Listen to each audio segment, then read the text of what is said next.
spirit of classic gaming lives on, and I must say it's been quite a season. Longtime reviewer of modern games, Ultraneco, host of Sadie's Gaming Affection, announced she'll no longer be making videos, and she isn't saying if and when she'll return to the scene. I know firsthand real life has to take priority over making these videos, so I wish her good luck, and I hope she has time to drop us an occasional quick clip. In other news, Lee from Still Gaming has been busy this spring. Lee premiered his first video, which won't be released on YouTube, ever. It was a review of some wrestling game that I won't name since I hate the company that made it, and Lee felt uploading the video to YouTube would put his account in danger, so he made the review exclusively on thatguywithglasses.com for about a month. Then he uploaded it anyway. Lee also put out a couple videos for Xbox Live downloadable content, but I couldn't get in contact with Lee to get his permission to show you clips of his show. I really wanted to say more about all the stuff he's done, but I guess I'll just have to leave it at that and say check him out on thatguywithglasses.com. We come to the Half-Blind Gamer, another busy one.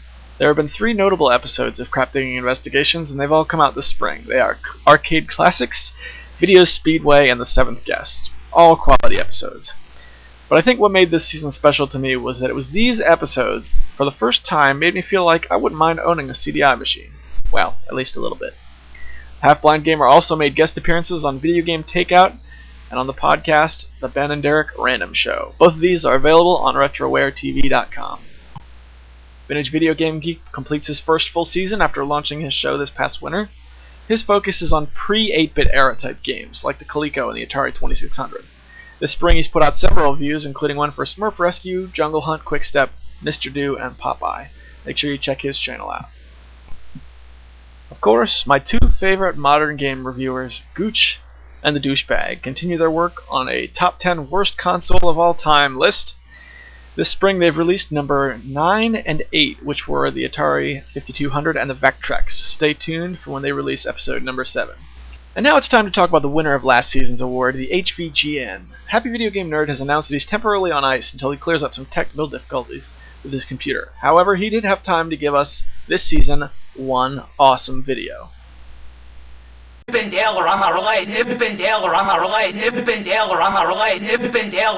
Quality entertainment. Now, of course, the real video I'm talking about is Chip 'n Dale Rescue Rangers, aka Derek's Childhood Part 2. This was released on YouTube April 25th and clocked in at 10 minutes and 53 seconds. We're treated to Starship Amazing's rendering of the Chip 'n Dale theme. With the previous release of a DuckTales video, the HVGN has once again made us feel like kids again. But let's talk a little bit about what he's been up to lately. Although there have only been 2 episodes of the Happy Video Game Nerd in the last 6 months, Derek, along with his partner Calvin, have been hard at work on their musical project, Starship Amazing.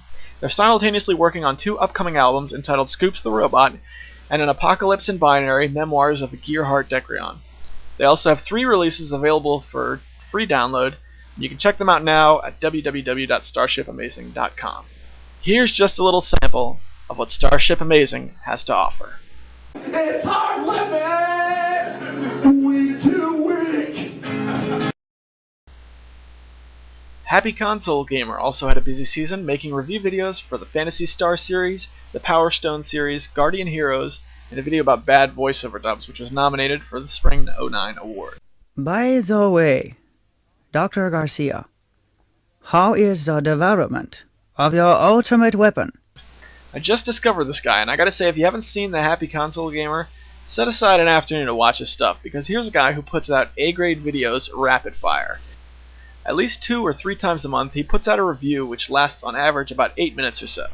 But they never seem like 8 minutes. All his videos are paced very well and are very entertaining. And man, look at his game room. It's rare to see a guy who's put this much time in behind a controller, who thinks as objectively or reviews as fairly as the Happy Console Gamer. Definitely worth a look. Before we look at the nominees, this season's Vlogger Award goes to Weapon X SJ. Weapon X SJ opened up his channel in February and has been building a name for himself pretty rapidly. This is classic video game entertainment in the true spirit of YouTube. Let's plays, game pickups, reviews, but the one thing that's special about Weapon X SJ is his Warcraft Lore 101 series. He goes into great detail about all the story behind the Warcraft series, and when I say great detail, I mean it. He clocks in 4.26 hours total in the series. So check out Weapon X SJ, winner of this season's Vlogger Award. And now it's time for the nominees. The nominees for the 2009 Winter Review Award are SNES Gems Clock Tower from the Scarlet Spider. The Super Famicom version was the only one not released in the United States, along with the WonderSwan version. So even though some people have played the PlayStation remake, they have never played the game as it was originally intended to be played.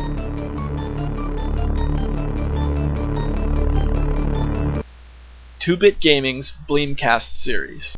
A small company with the odd name Bleem came out of nowhere with an emulator that allowed PC users to play PlayStation games on their desktops with enhanced resolution and graphic filtering. Happy console gamers, bad video game dubs. But we have, again, fantastic voice acting. Listen to a little bit of this. You won't believe it again. So, only 6 of us survived. Oh! And the winner of the 2009 Spring Review Award is 2-Bit Gaming's Bleemcast series.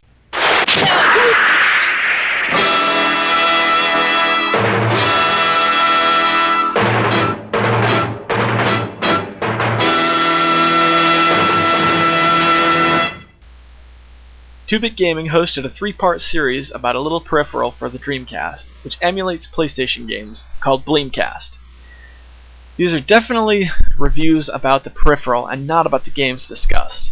I have to say, it's not easy to take an obscure little gadget and make a 3-part series out of it, but Kane pulled it off.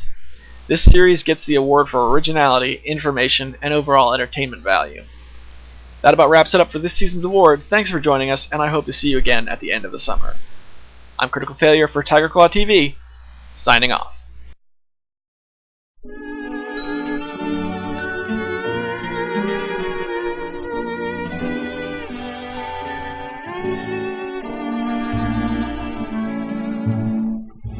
Thanks for the memory of sentimental verse, nothing in my purse, and chuckles when the preacher said, for better or for worse.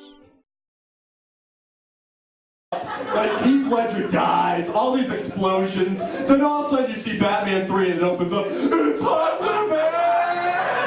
It's like, it's a type of Batman movie where like Christian Bale dies in the first 10 minutes, the rest of the movie is just like funeral arrangements in the wake.